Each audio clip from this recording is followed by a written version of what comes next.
Hello दोस्तों, भाई और बहनों, स्वागत है आप सभी का हमारे चैनल CG36 न्यूज पर। बात करेंगे आज के मुख्य समाचार टुडे ब्रेकिंग न्यूज पर। नजर डालेंगे देश विदेश और छत्तीसगढ़ की तमाम बड़ी खबरों पर। खबरें बहुत महत्वपूर्ण है दोस्तों। तो क्या सरकारी कर्मचारी का बच्चा उसके मौत के बाद पैदा होता है तो क्या वो पेंशन का हकदार होता है या नहीं? वहीं राज्य सरकार ने 2021-22 शैक्षणिक सत्र के लिए 60 दिन के अवकाश की घोषणा की गई है। जानेंगे इसी वीडियो में। साथ ही हम आपको छुट्टियों की लिस्ट भी देंगे। साथ ही बता दें कि छत्तीसगढ़िया किसान जो कर रहे हैं 10 साल से खेती का, उसे सरकार द्वारा देंगे डॉक्टर खूबचंद बघेल का कृषक रत्न अवार्ड। तो चलिए जानते हैं इसकी पूरी जानकारी। तो आप इस वीडियो में एकदम लास्ट तक जरूर बने रहेगा, बिल्कुल भी स्किप ना करें। तो चलिए बढ़ते सीधे पहली बड़ी खबर की ओर। सरकारी कर्मचारी का बच्चा उसके मौत के बाद हो पैदा तो क्या वो पेंशन का हकदार है या नहीं? तो अगर आप भी सरकारी कर्मचारी हैं तो आपके लिए काम की खबर है। सरकारी कर्मचारी की फैमिली पेंशन से जुड़े कई ऐसे जरूरी नियम हैं जिनकी साधारण तौर पर लोगों को ज़्यादा जानकारी नहीं होती।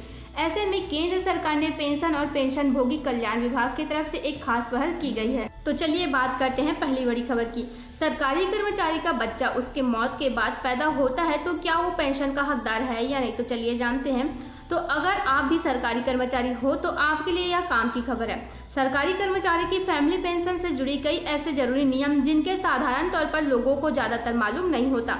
तो आइए जानते हैं। तो ऐसे में केंद्र सरकार के पेंशन और पेंशन भोगी कल्याण विभाग की तरफ से एक ऐसा खास पहल की गई है जिसके तहत सरकारी कर्मचारियों को पेंशन से जुड़े महत्वपूर्ण नियमों के बारे में जानकारी दी जा रही है। इसी में से एक नियम कर्मचारी के मौत के बाद पैदा हुए बच्चे से जुड़ा हुआ है। तो आइए जानते हैं कि क्या कहता है नियम। तो यहाँ दी गई जानकारी के मुताबिक सरकारी कर्मचारी के निधन के बाद पैदा हुआ बच्चा भी फैमिली पेंशन का हकदार है, क्योंकि अगर सरकारी कर्मचारी रिटायर हो चुका है और उसकी मृत्यु के बाद कोई बच्चा पैदा होता है तो वो भी फैमिली पेंशन का पात्र है। यानी नौकरी के समय या नौकरी के बाद भी अगर कोई बच्चा पैदा होता है तो वह पेंशन का हकदार है। और अगर ऐसा नहीं होता है तो इसके लिए क्लेम करने का भी तरीका दिया हुआ है, जो कि हम आपको स्क्रीन पर दिखाए रहे हैं। अगली खबर की बात करें तो दोस्तों, राज्य सरकार ने 2021-22 शैक्षणिक सत्र के लिए 60 दिन की अवकाश की घोषणा की गई है। तो चलिए जानते हैं।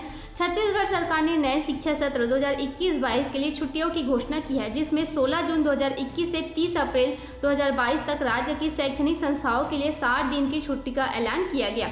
इन छुट्टियों में दशहरा, दीपावली, शीतकालीन और ग्रीष्मकालीन अवकाश शामिल है। लोक शिक्षण संचालनालय ने इसके लिए आदेश भी जारी कर दिए गए हैं। वहीं अगली खबर की बात करें तो दोस्तों, छत्तीसगढ़िया किसान जो 10 साल से कर रहे हैं खेती, इनके बीच ही बनेंगे कृषक रत्न। दरअसल दोस्तों, डॉक्टर खूबचंद बघेल कृषक रत्न पुरस्कार के लिए राज्य शासन ने राज्य शासन के शर्त के साथ ही मापदंड भी तैयार कर दिया गया है, जिसमें राज्य शासन ने वर्ष 2021 के लिए डॉक्टर खूबचंद बघेल कृषक रत्न पुरस्कार के लिए किसानों से आवेदन कृषि विभाग के जरिए मांगे हैं। आवेदन पत्र में मांगी गई पूरी जानकारी स्पष्ट रूप से भरनी होगी।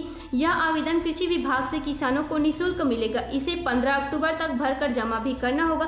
साथ ही कृषक रत्न पुरस्कार के रूप में प्रशस्ति पत्र के अलावा 2 लाख इसमें इनाम भी दिए जाएंगे।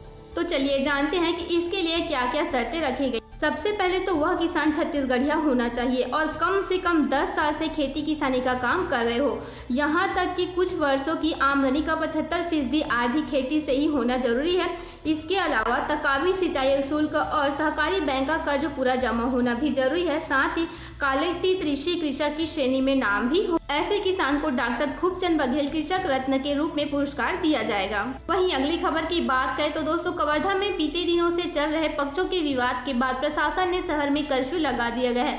शहर में कर्फ्यू के बाद लोग घरों में दुबक कर रह गए हैं। सुरक्षा के मद्देनजर शहर में जगह जगह पुलिस बल तैनात किया गया है और पुलिस कर्मियों की टीम लगाकर शहर में गश्त कर रही है। प्रशासन ने शहर के लोगों से घर ही रहने की अपील की है और मदद के लिए हेल्पलाइन नंबर जारी किया गया है, जो कि नंबर हम आपको इसमें बता देते हैं। तो 9479924999 इस नंबर पर फोन करके शहर के लोग प्रशासन से मदद ले सकते हैं। वहीं अगली खबर की बात करें तो दोस्तों, नवरात्र पर्व के लिए प्रशासन की ओर से नई कुछ गाइडलाइंस भी जारी किए गए हैं। तो चलिए जानते हैं कि किन चीजों पर रहेगी पाबंदी। तो पहला है दोस्तों कि गाइडलाइन के मुताबिक मां दुर्गा की प्रतिमा 5 फीट से ज्यादा ऊंचाई की स्थापित नहीं की जाएगी। साथ ही इस संबंध में एनटीजीटी की गाइडलाइन का पालन किया जाएगा। वहीं दूसरी शर्त की अगर बात करें तो मूर्ति स्थापना स्थल पर किसी भी प्रकार के सांस्कृतिक कार्यक्रम, जागरण, खेल प्रतियोगिता और खान पान के कार्यक्रम नहीं हो सकेंगे।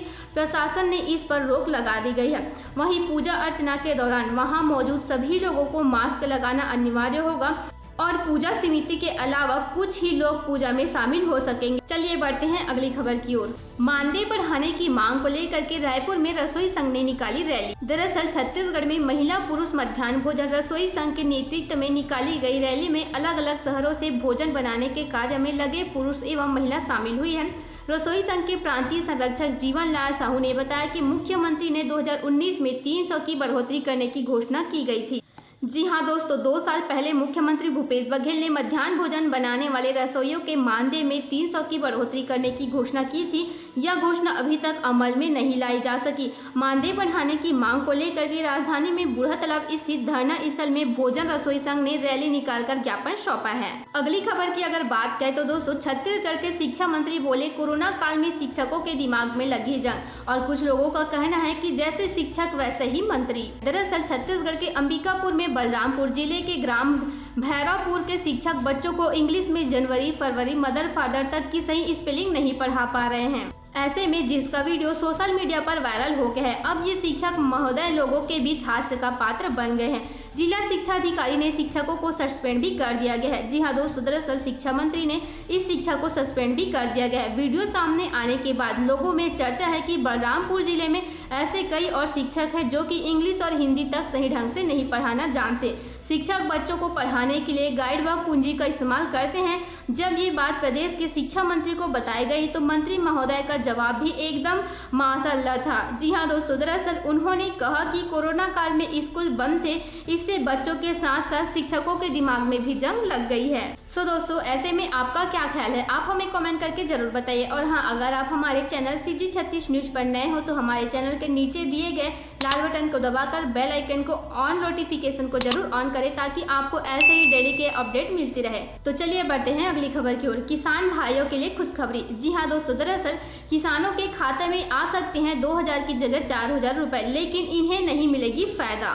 तो अच्छी खबर ये है दोस्तों कि किसानों की आय को दोगुना करने के लिए सरकार PM किसान सम्मान निधि योजना के तहत किसानों को हर साल 6000 रुपये देती है। लेकिन मीडिया रिपोर्ट की माने तो मोदी सरकार को मिलने वाली इस सुविधा डबल करने का विचार कर रही है। अगर ऐसा है तो किसानों को हर साल 6000 रुपये की जगह 12000 रुपये 3 किस्तों में मिल सकते हैं। लेकिन कुछ किसान भी ऐसे हैं जिन्हें इस योजना का लाभ नहीं मिल सकता। तो क्यों नहीं मिलेगा, आइए जानते हैं। पहला कि अगर आप किसान परिवार का कोई भी सदस्य टैक्स जमा करता है तो उसे योजना का लाभ नहीं दिया जाता। परिवार के सदस्य का मतलब कि पति, पत्नी और अवयस्क बच्चों से है।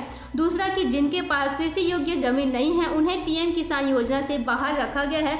अगर आपके पास कृषि योग्य जमीन दादा या पिता के नाम पर भी है या फिर परिवार के किसी भी सदस्य के नाम पर है तो आपको PM किसान सम्मान योजना का लाभ नहीं मिलेगा। और अगर किसी किसान को सालाना 10,000 रुपये पेंशन मिलती है तो वो इस योजना का लाभ नहीं उठा सकेंगे। साथ ही अगर कोई कृषि मालिक सरकारी नौकरी में है तो उसे PM किसान सम्मान निधि का योजना का लाभ नहीं दिया जाएगा। आगे और कुछ नियम दिए गए हैं जो कि आप स्क्रीन पर देख ही पा रहे होंगे। अगली खबर की बात करें तो दोस्तों, रायपुर में सिटी बसों में बढ़ेगा किराया। दरअसल दोस्तों, कोरोना संक्रमण की मार झेलने के बाद राजधानी वासियों को जल्द ही सिटी बस के किराए वृद्धि की मार भी झेलनी पड़ेगी, क्योंकि किराया वृद्धि न होने की वजह से पिछले 2 साल से सिटी बस का संचालन पूरी तरह से बंद है।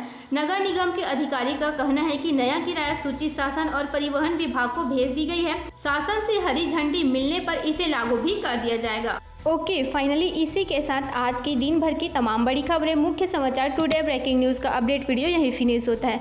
सो दोस्तों, अगर वीडियो पसंद आई हो तो वीडियो को लाइक एंड शेयर करना ना भूलिएगा। साथ ही शेयर भी करिएगा अपने दोस्तों के साथ फेसबुक और व्हाट्सएप पर। Thanks for watching.